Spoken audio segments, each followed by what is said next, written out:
முதல் வாசகம். தங்களிடையே ஒரு இறைவாக்கினர் வந்துள்ளார் என்பதை அறிந்து கொள்ளட்டும்.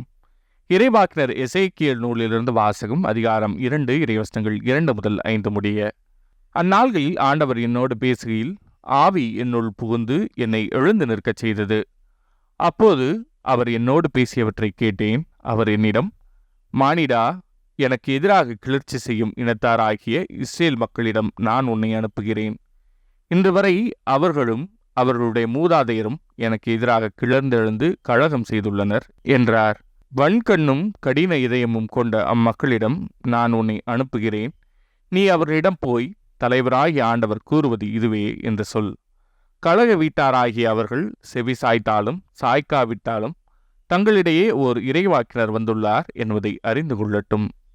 இது ஆண்டவரின் அருள்வாக்கு. இறைவா, உமக்கு நன்றி. பதிலுரை பாடல். ஆண்டவரே, எமக்கு இறங்கும் வரை என் கண்கள் உம்மையே நோக்கியிருக்கும். விண்ணுலகில் வீற்றிருப்பவரே, உம்மை நோக்கியே என் கண்களை உயர்த்தியுள்ளேன். ஆண்டவரே, எமக்கு இறங்கும் வரை என் கண்கள் உம்மையே நோக்கியிருக்கும். பணியாளனின் கண்கள் தன் தலைவனின் கைதனை நோக்கியிருப்பது போல, பணிப்பெண்ணின் கண்கள் தன் தலைவியின் கைதனை நோக்கியிருப்பது போல, எம் கடவுளாகிய ஆண்டவரே, நீர் எமக்கு இறங்கும் வரை எம் கண்கள் உம்மையே நோக்கியிருக்கும். ஆண்டவரே, எமக்கு இறங்கும் வரை எம் கண்கள் உம்மையே நோக்கியிருக்கும். எங்களுக்கு இறங்கும் ஆண்டவரே, எங்களுக்கு இறங்கும். அளவுக்கு மேலேயே நாங்கள் இகழ்ச்சி அடைந்து விட்டோம். இன்பத்தில் திளைத்திருப்போரின் வசைமொழி போதும், இருமாந்த மாந்தரின் பழிச்சொல்லும் போதும். ஆண்டவரே, எமக்கு இறங்கும் வரை எம் கண்கள் உம்மையே நோக்கியிருக்கும். இரண்டாம் வாசகம். நான் என் வலுவின்மையை பற்றித்தான் மனமு வந்து பெருமை பாராட்டுவேன். அப்போது கிறிஸ்துவின் வல்லமை என்னுள் தங்கும். திருத்தூதர் பவுல் கொரிந்தியருக்கு எழுதிய 2ஆம் திருமுகத்திலிருந்து வாசகம். அதிகாரம் 12, இறைவசனங்கள் 7 முதல் 10 முடிய. சகோதரர் சகோதரிகளே, எனக்கு அருளப்பட்ட ஒப்புயர்வற்ற வெளிப்பாடுகளால் நான் இருமாப்பு அடையாதவாறு பெருங்குறை ஒன்று என் உடலில் தைத்த முள் போல் என்னை வருத்தி கொண்டே இருக்கிறது. அது என்னை குத்தி கொடுமைப்படுத்த சாத்தான் அனுப்பிய தூதனை போல் இருக்கிறது. நான் இருமாப்பு அடையாதிருக்கவே இவ்வாறு நடக்கிறது. அதை என்னிடமிருந்து நீக்கிவிடுமாறு 3 முறை ஆண்டவரிடம் வருந்தி வேண்டினேன். ஆனால் அவர் என்னிடம், என் அருள் உமக்கு போதும், வலுவின்மையில்தான் வல்லமை நிறைவாய் வெளிப்படும் என்றார். ஆதலால் நான் என் வலுவின்மையை பற்றித்தான் மனமு வந்து பெருமை பாராட்டுவேன். அப்போது கிறிஸ்துவின் வல்லமை என்னுள் தங்கும்.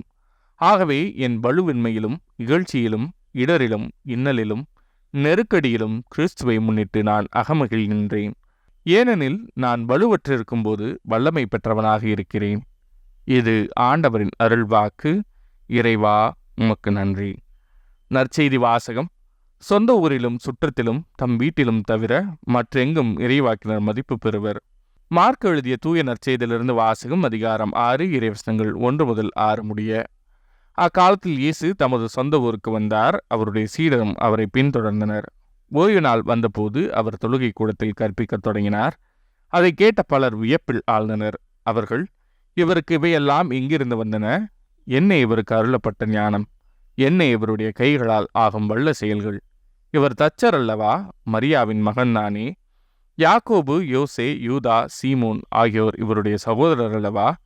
இவர் சகோதரிகள் இங்கு நம்மோடு இருக்கிறார்கள் அல்லவா என்றார்கள். இவ்வாறு அவரை ஏற்றுக்கொள்ள அவர்கள் தயங்கினார்கள்.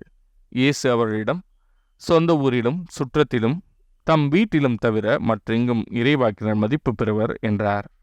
அங்கே உடல் நலமற்றோர் சிலர் மேல் கைகளை வைத்து குணமாக்கியதை தவிர வேறு வல்ல செயல்கள் எதையும் அவரால் செய்ய இயலவில்லை. அவர்களது நம்பிக்கையின்மையை கண்டு அவர் வியப்புற்றார். அவர் சுற்றிலும் உள்ள ஊர்களுக்கு சென்று கற்பித்து வந்தார். இது ஆண்டவரின் அருள்வாக்கு. கிறிஸ்துவே, உமக்கு புகழ்.